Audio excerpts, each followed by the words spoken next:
This episode of Brains on Games will preview Douc Endangered, a trick-taking game about saving endangered monkeys.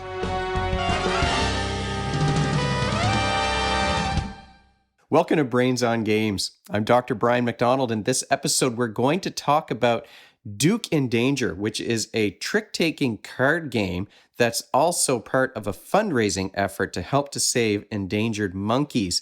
Doucs are an endangered monkey species that is native to Southeast Asia, and I'll probably pop some videos in of an actual Douc or two as we go through this video. I will also include information about the crowdfunding campaign in the show notes of this episode. Douc Endangered, here's the box. Douc Endangered is, like I said, a trick-taking game. It works with kids aged 8 and up. You can play games in about 30 minutes, and games play with 2 to 6 players.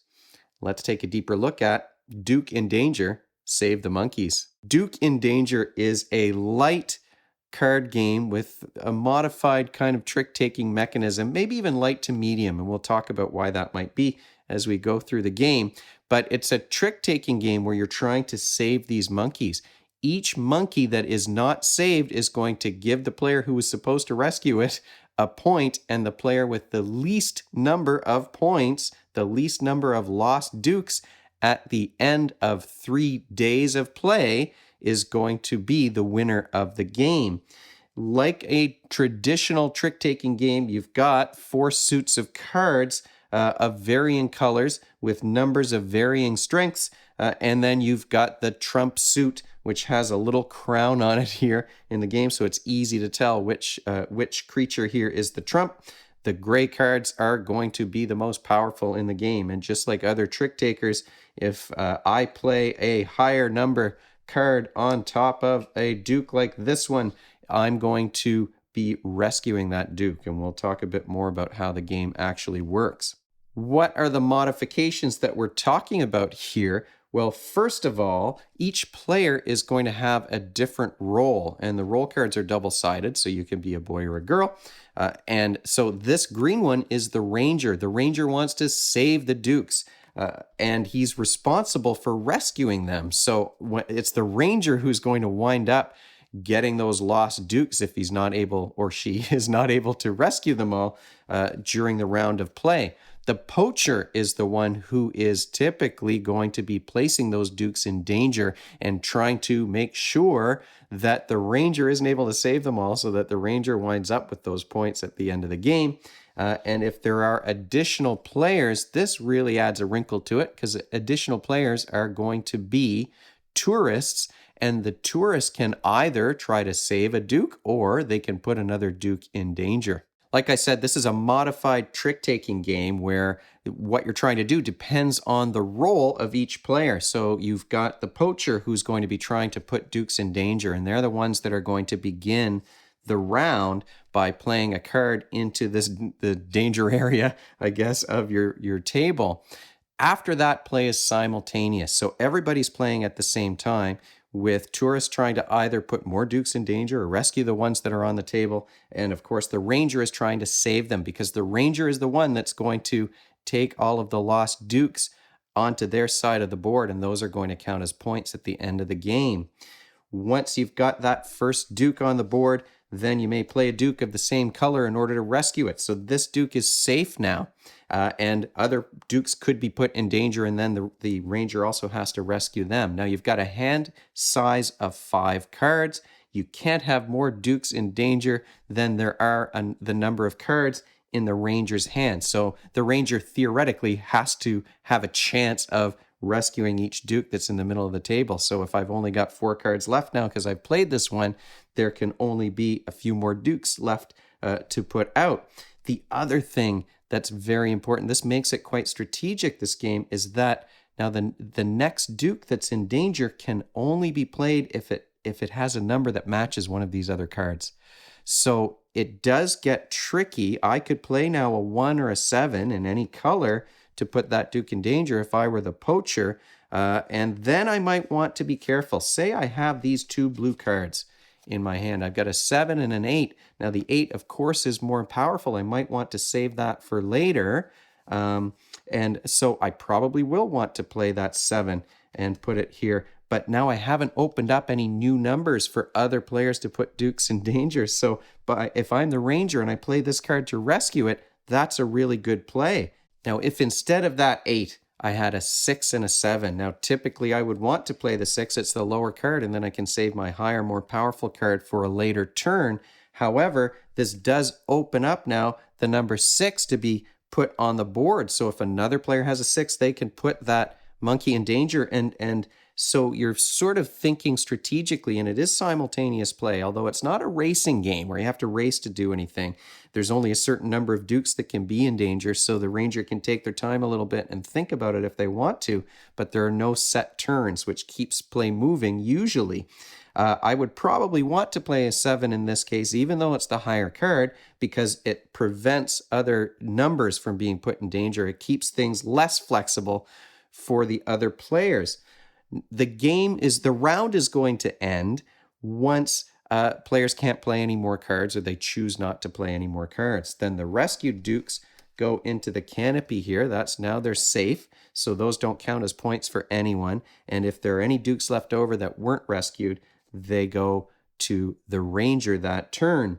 Then you re-deal out all of the cards, make sure everybody has their hand size of 5, and then the rolls are going to shift after that deal is done. You wait to change the rolls because the poacher is the first one to get their cards replenished. So you want to make sure that you replenish things in the right order.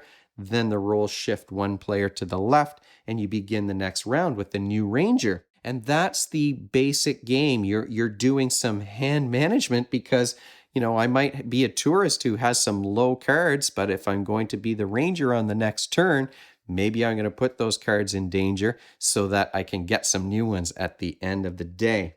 The other thing about this game, though, is that it's modular. So what we've talked about here is the level 1, the danger level 1 for these dukes. So it's the most basic game, but each level after that adds some new wrinkle and makes things more complicated. And I do prefer those later rounds because there are some extra mechanisms that make the game more strategic or more interesting or more fun. Level 2 will add a jungle around the deck. Now, I've shown you a card here that's really for level 3. I didn't separate out all these cards or shuffle this deck very well, I think. So you're going to have, on level 2, some cards that surround the deck. And you can play those cards as though they were cards in your hand, which means these face-down cards, that does make it interesting, right? Because you have to remember what card is what. So at the beginning of a round, when you're using this jungle card that surrounds the deck, each player will get to peek at one of these cards without showing everybody else. So at the start of that day, they're going to know one of the cards. They might decide to use that card. Now, you only know one out of all of the cards that surround the deck. You might decide to try and play another one. Now, there's no real penalty except that it might end the day and then you get to start over again. But if the poacher, say, decides, I'm going to flip over this card and I don't even know what it is, now that's a powerful card. That duke is going to be in danger, and there's not a card that can beat it. It's the most powerful card, and it's in the trump suit. So this card would work really well. It is the most powerful card in the game. But remember, I can only put a duke in danger if there's another 12 on the table. So it's possible this might be totally wasted. I might not be allowed to play that card. And if the poacher has drawn one from the jungle and they're not allowed to play it, they have to show everyone. And then it goes back face down. So you want to remember that for the next round, because that's a super powerful card that can save just about any duke in the game. Now, if a ranger draws a card that can't be used, say I draw one and there's no dukes in danger that are of the right color, or it's a low number and it's not going to rescue any dukes, that's going to end the day. So the round ends and then everything gets replenished, the hands get replenished, and you're going to wind up losing a lot of dukes on that day. You'll continue playing, like I said, simultaneous play until only one player has cards left. If that card is a duke, then that's going to count as a lost duke for that player, and then that's going to be the end of the round. You count up your total points. You're going to play 3 rounds in total, and the rounds do take several days to play, but overall, it's only going to be a half-hour game. Danger level 2 adds the jungle around the deck, those extra cards where you can press your luck or use your memory to try and figure out whether the card is going to be useful or not. Level 3 is one that adds some extra cards. You're going to shuffle in some extra cards from the deck, and you're going to peek at one of them because I didn't shuffle the deck very well. One of those cards is a trap card. So the poacher or a tourist could play a trap on a Douc that's rescued. Maybe I've saved this Douc with a high number here using a trump card. Well, if the poacher plays a trap, now this Douc is in danger, and I'm going to need a higher trump card than 9, so it's going to be very difficult to save this one. This one under here is still rescued, but this one might be lost, and the ranger is going to lose some points as a result. Now, the rangers or tourists, again, also have an option because you can make a donation to a charity that's trying to rescue Doucs. So a donation is one that will save a Douc. It's kind of the most powerful card. It's going to rescue any Douc in the game if you manage to get one in your hand. So it's not, it doesn't have a number on it, but this is the most powerful card for Rangers.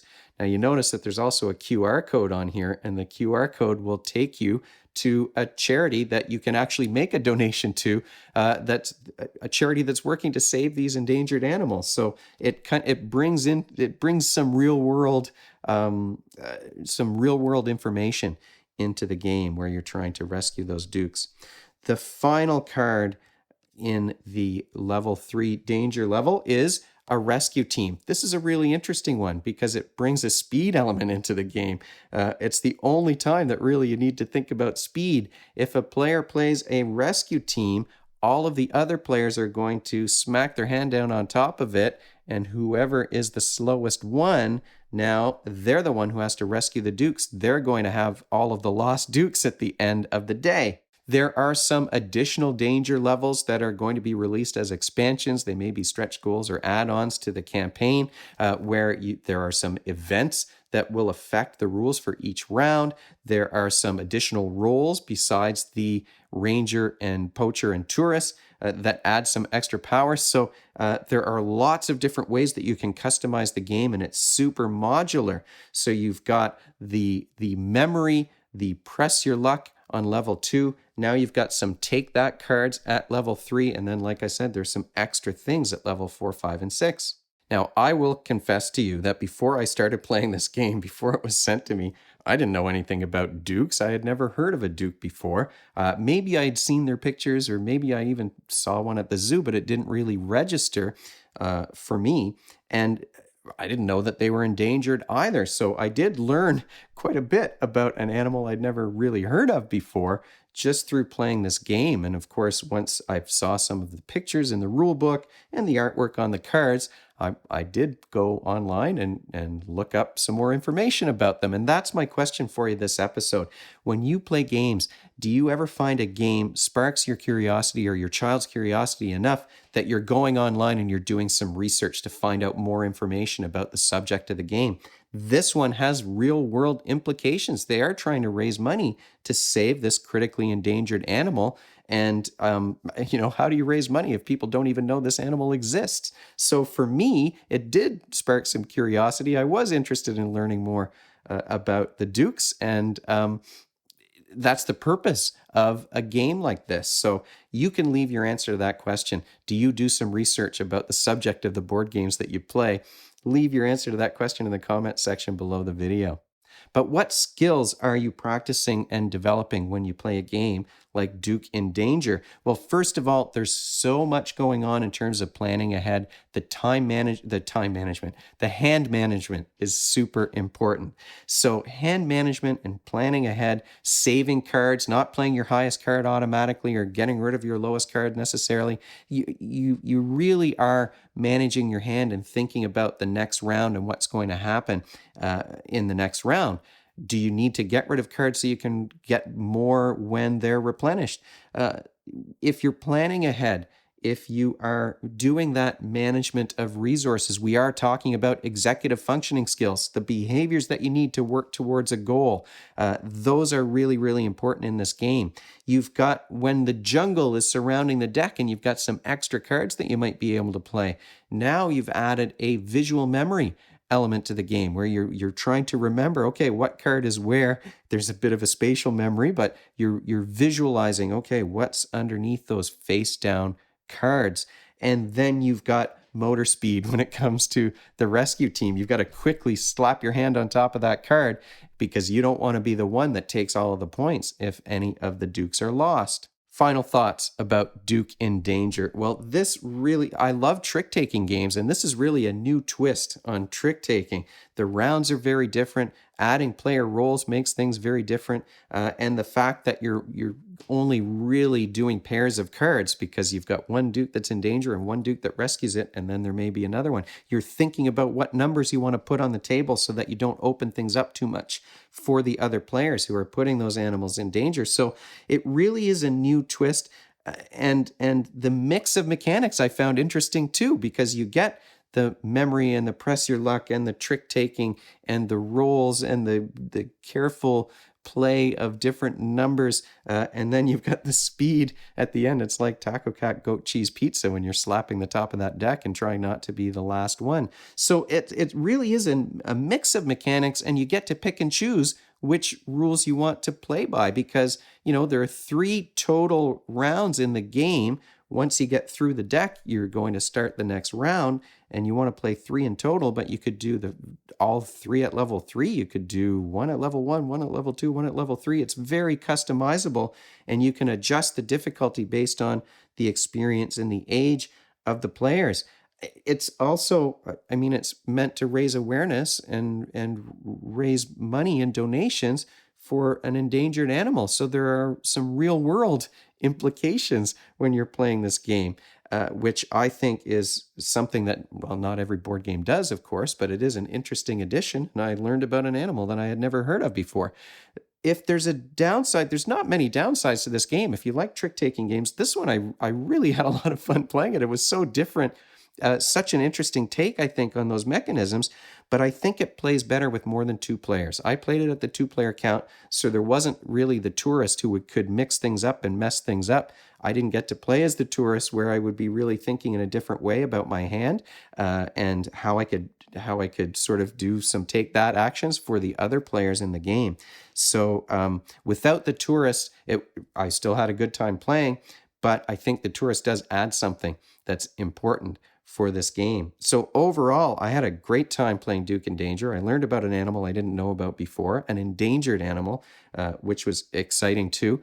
And I'm thrilled to say that it's a game that's meant to raise awareness and raise funds to rescue an endangered animal.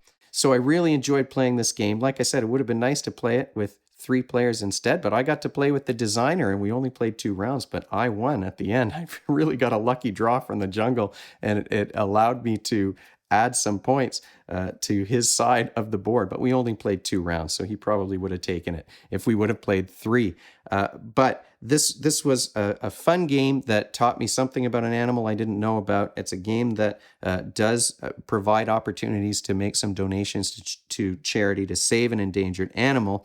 And if you have any questions about Doucs or about this game, if you want to answer my questions, you can leave those in the comment section below the video, or you can email me at brian@brainsongames.ca. Brainsongames.ca is the website. That's where future episodes will go. The previous ones are up there already. Brains on Games is the Twitter handle and the Facebook page and the Instagram feed, so we're all over the place.